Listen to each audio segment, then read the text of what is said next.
This is Sridhar Kadari, senior journalist, managing editor, V media news. Hyderabad మహానగరంలోని ఎర్రమంజిల్లో ఉన్నాము. పంచాయతీరాజ్ ఈఎన్సీ ప్రధాన కార్యాలయంలో ఉన్నాము.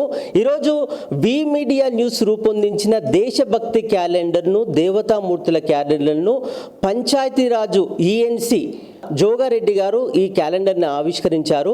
భారతదేశ రక్షణలో డిఫెన్స్ ఫోర్సెస్ గొప్పతనం ఏంటి, ఆ సైనికులు, అధికారులు ప్రాణాలను పణంగా పెట్టి దేశాన్ని రక్షించడం ఎంత గొప్పగా ఉంది, యువత సైన్యంలో చేరి ఎలా దేశ రక్షణ కృషి చేయాలి అనేది పంచాయతీరాజ్ ఈఎన్సీ జోగారెడ్డి గారు ఉన్నారు. మరిన్ని వివరాలు తెలుసుకుందాం.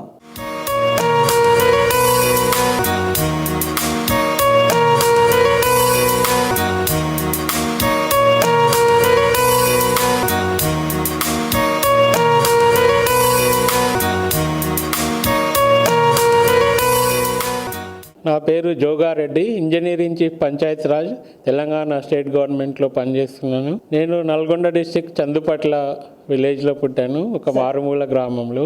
నాన్న పేరు హనుమంతరెడ్డి, టీచర్గా పనిచేసి రిటైర్ అయ్యారు. అమ్మ సుగుణమ్మ. కష్టపడే తత్వం, సేవాతత్వం రెండు నేర్చుకున్నాను. వారి మంచితనము, వారి విద్యాబుద్ధులు నేర్పించిన మా టీచర్గా పనిచేసి బాగా ఎట్లా బతకాలో, ఎట్లా ఉండాలో నేర్పించిండ్రు. వారి ఆశయాలు నేర్పించిండ్రు అన్ని. 10th నల్గొండ బొట్టుగూడ హై స్కూల్లో చదువుకున్న. Intermediate Nalgonda junior college, government junior కాలేజ్లో.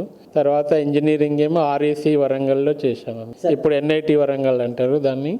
రీజనల్ ఇంజనీరింగ్ కాలేజ్ వరంగల్, అక్కడ చదువు. కొన్ని రోజులు ఆర్టీసీలో జూనియర్ ఇంజనీర్గా చేశాను. చదువుకునేటప్పుడే వచ్చిన జాబ్ అది. దాని తర్వాత పిఎస్సి ఎగ్జామ్ రాసినాక Panchayati Raj engineering department assistant executive ఇంజనీర్గా జాయిన్ అయ్యాను. షామీర్పేటలో ఫస్ట్ పోస్టింగ్ అది. ఆల్మోస్ట్ 36 ఏళ్ళ సర్వీస్ ఉంది నాకు. ఈ రోజు engineering chief Panchayati Raj head of the డిపార్ట్మెంట్గా ఉన్నాను. అనుకోలేదు, కానీ అదృష్టం కొద్ది దేవుని దయ వలన మన ప్రభుత్వం ఆశయాలకు అనుగుణంగా పనిచేసే అవకాశం దొరికింది. చాలా సంతృప్తిగా ఉంది. మాది ఏంటంటే రూరల్ ఏరియాలో పనిచేసే వర్కులు చేసేది ఉంటుంది. దాంతో చాలా సాటిస్ఫాక్షన్ ఉంటుంది. మారుమూల ప్రజలకు సేవ చేయగలుగుతున్నానని ప్రభుత్వ ఆశయాల ప్రకారం అన్ని స్కీములు అవి చేస్తున్నామని. సతీమణి పేరు సబిత, అబ్బాయి పేరు అనుదీప్ రెడ్డి, చిన్న అబ్బాయి పేరు శ్రవణ్ కుమార్ రెడ్డి. మా విజయాలు మా అమ్మ నాన్నలకు, మా కుటుంబ భార్య, మా ఫ్యామిలీ, మా పిల్లలకు అంకితం చేస్తున్నాను. రాష్ట్ర ప్రభుత్వం కృతజ్ఞునిగా ఉంటాను. వారి ఆశయాల ప్రకారం పనిచేసి గవర్నమెంట్కి మంచి పేరు తేవాలని చూస్తున్నాను. తెలంగాణ ప్రభుత్వానికి నా కృతజ్ఞతలు చెల్లి. డిఫెన్స్ ఫోర్స్లు అంటే చాలా కష్టపడి బార్డర్ల చలికి, ఎండకు అన్నిటికీ తట్టుకొని మన కోసం కష్టపడుతుంటారు. వాళ్ళ ఫ్యామిలీకి దూరంగా ఉంటారు.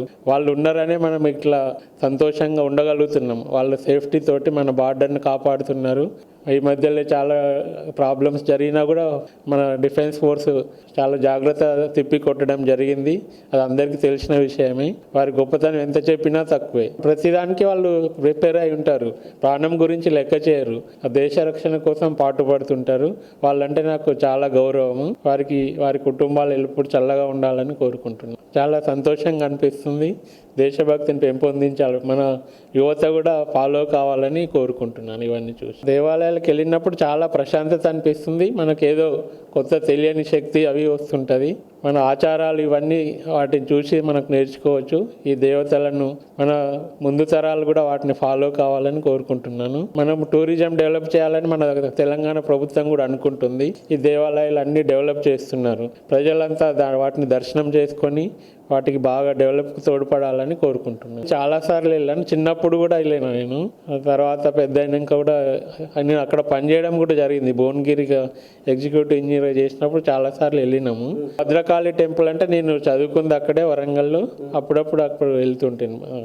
భాగ్యలక్ష్మి అమ్మవారికి చాలా పవర్స్ ఉంటాయి. వారి ఆశీస్సులు అందరికీ మన రాష్ట్ర ప్రజలకు ఉండాలని కోరుకుంటారు. ప్రజన్న వారిని కోరుకుంటారు. రాష్ట్ర ప్రజలు సంతోషంగా ఉండాలి, అంతా ఆనందంగా ఉండాలని కోరుకుంటా. వారి ఆశీస్సులు అందరికీ అందాలని కోరుకుంటాను.